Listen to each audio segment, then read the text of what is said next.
Hi, I'm Christina and welcome to the start of another reading vlog. So I actually haven't done a reading vlog for the whole of February so far because I haven't read a single book in February. So the first 2 weeks of February I didn't read anything at all, and that's just a mixture of having very little concentration to read, being really busy in my job recently and just quite busy in my personal life too. So I have missed reading though. It's been so strange not to read at all for 2 whole weeks because I generally speaking read about one book a week. But I'm getting back into reading this week, and the one I'm planning to read is Thunderhead by Neal Shusterman. So I'm really looking forward to this one. So this is the second book in the arc of a Scythe series, and I read the first one, Scythe, last year, and I really enjoyed it. I gave it 4 stars, and it was genuinely my favourite young adult book of last year, hands down. Really enjoyed it. And it's a science fiction series, and the premise is that humans have completely eradicated death.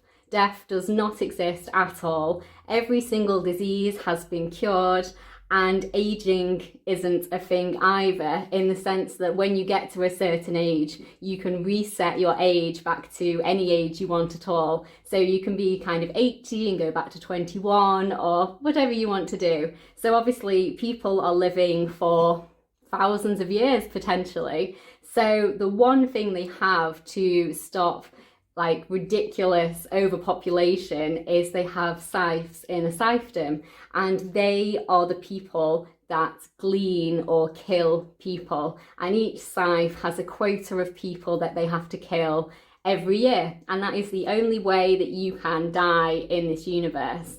There's basically no other way to die at all, and I think it's a really interesting concept.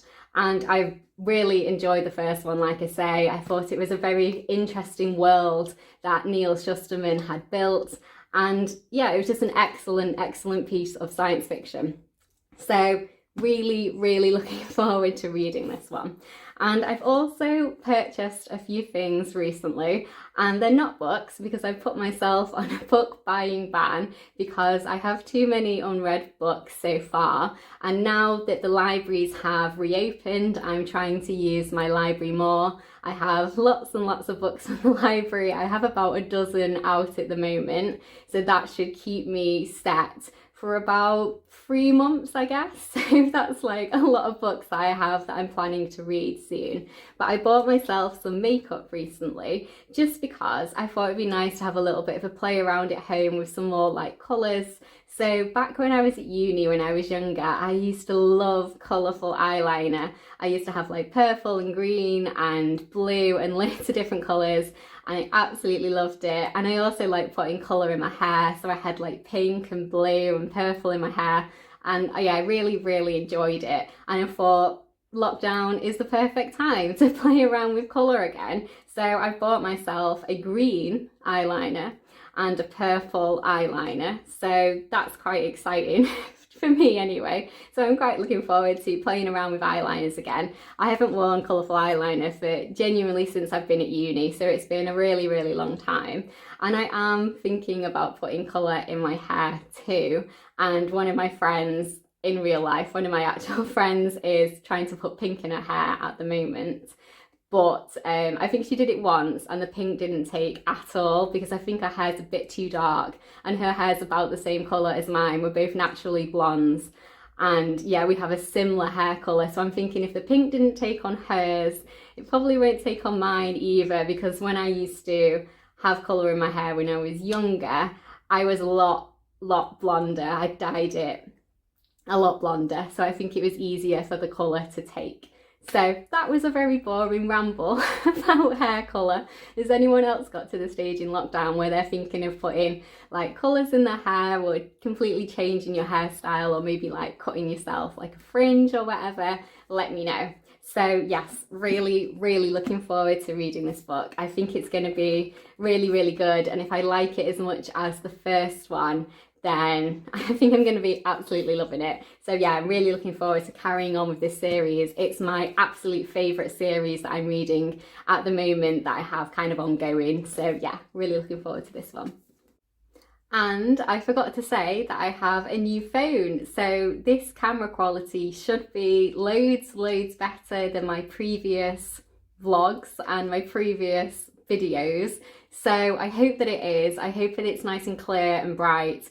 I'm really pleased with the camera in terms of photographs. So I've had a little bit of a play around with it, and I've taken like lots of photographs of flowers like snowdrops and crocuses, and I've also taken some pictures of frogs and birds, and I think it's got a really nice clear kind of quality to the camera. So I'm hoping that the video quality is also the same. This is the first time I'm filming anything on it, so fingers crossed it's gonna look really nice compared to my old ones.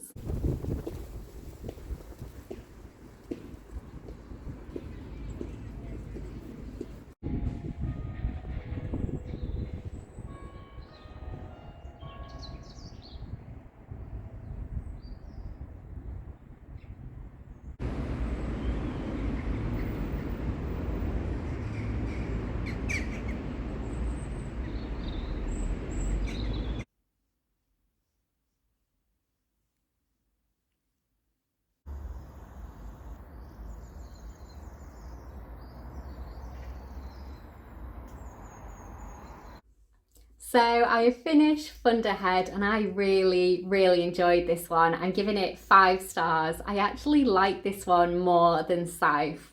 And I think that's quite rare to like the second book in a series more than the first one.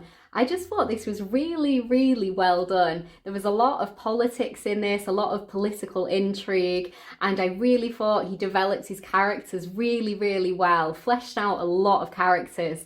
So the main characters that you're following, you really learn a lot more about them and kind of what makes them tick. And I really enjoyed that aspect of it. And he's also introduced a new character of Grayson Tolliver, and I won't tell you anything about what happens with him, obviously, because it will be spoilers. But I thought as a character, it was a really great thing. It was a lot of things we hadn't seen before, so I really enjoyed that. And I think he really added a lot to the story. It was a whole new kind of slant and angle that hadn't been explored in the first book, and I thought it was done really well in this one.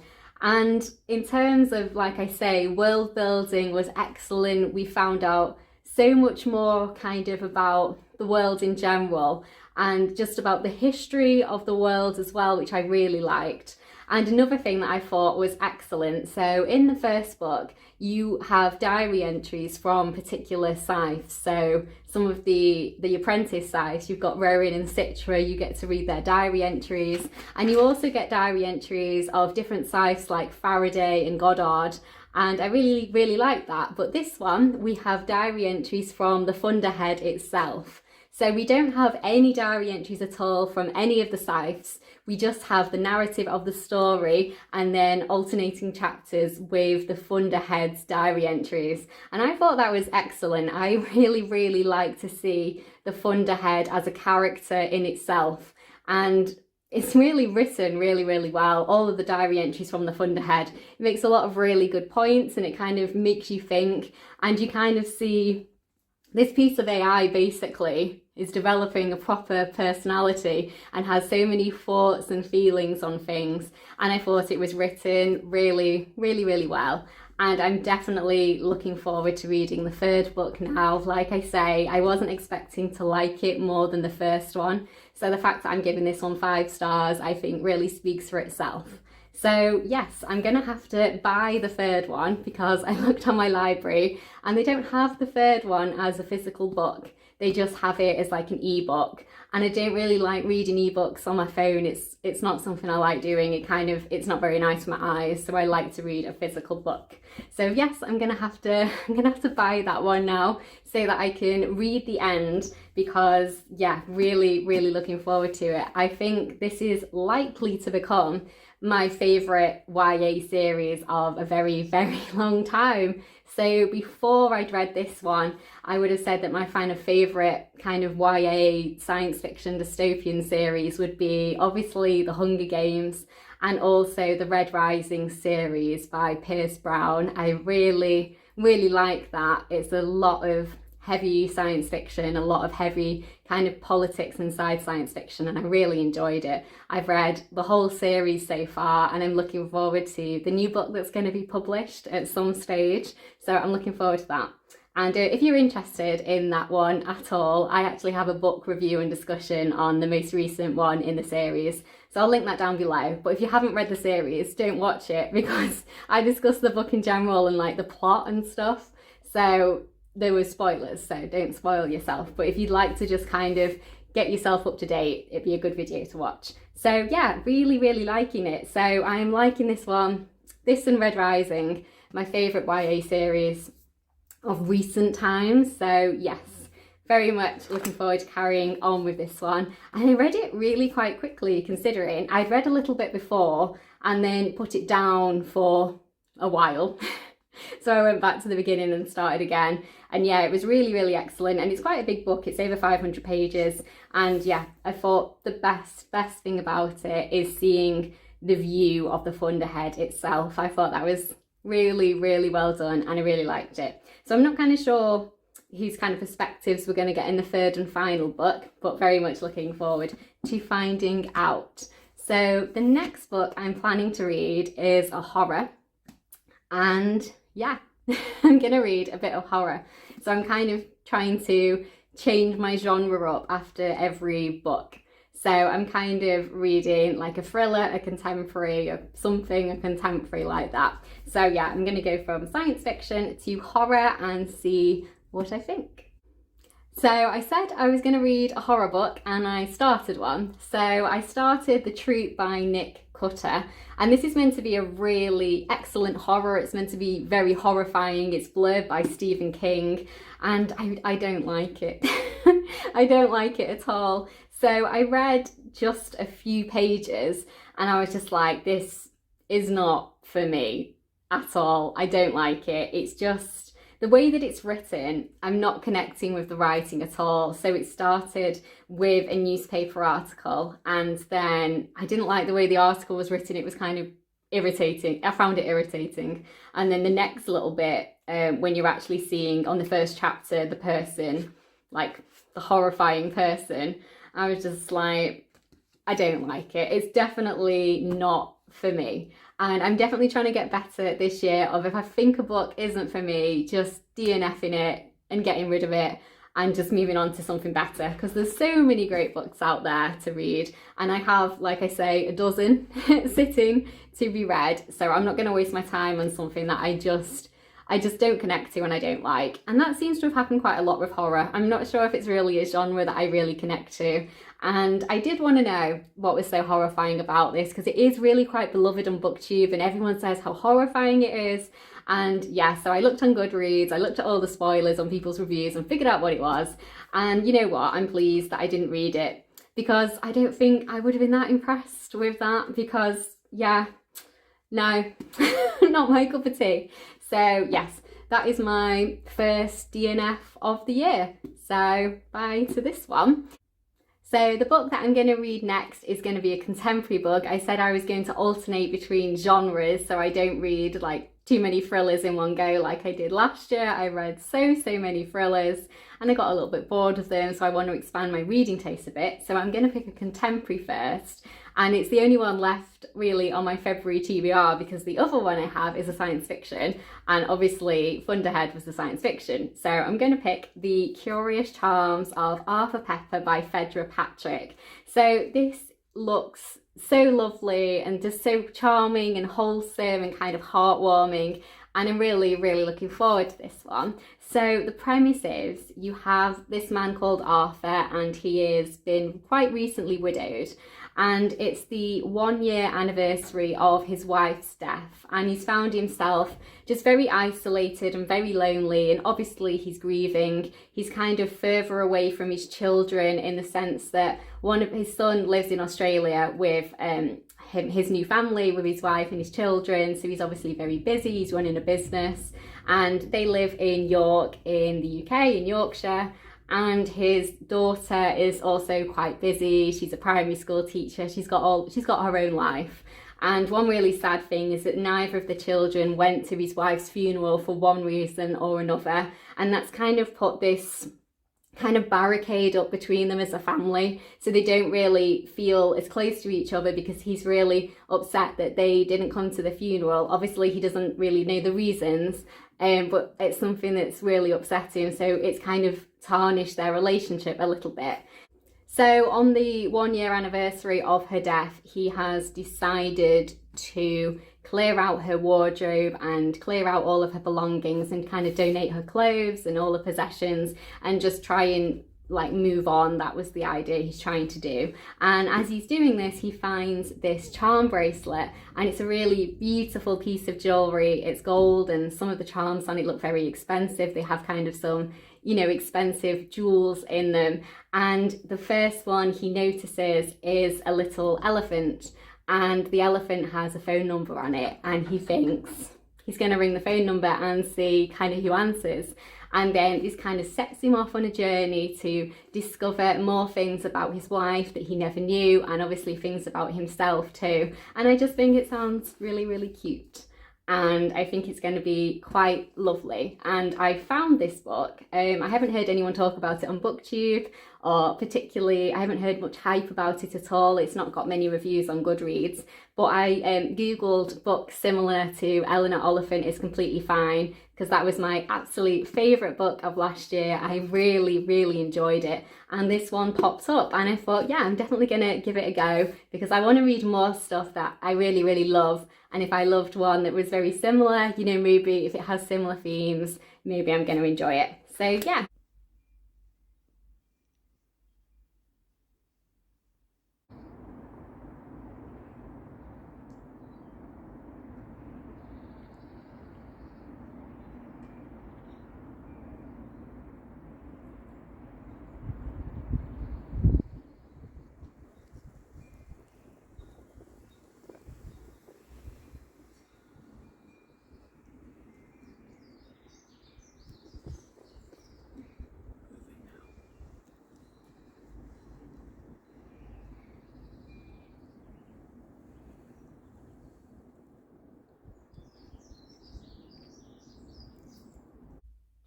Hi, so I thought I'd do a check-in on the Curious Charms of Arthur Pepper.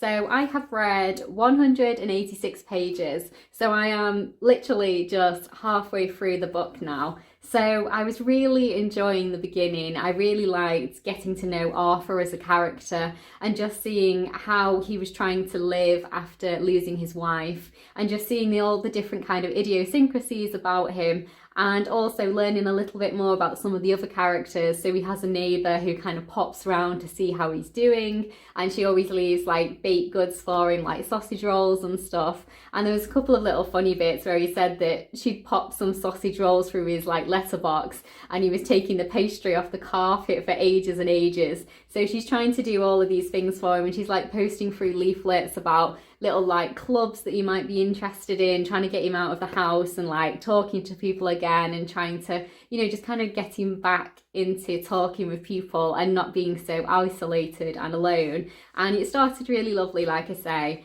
and he had a really nice phone call when he first rang about the elephant charm, and he was hearing about his wife, and he's kind of now going on the journey trying to find the story behind each of the individual charms. And he's met some interesting characters, I have to say, but I'm not liking it as much as I thought that I would. So it's not quite as charming as I hoped it would be.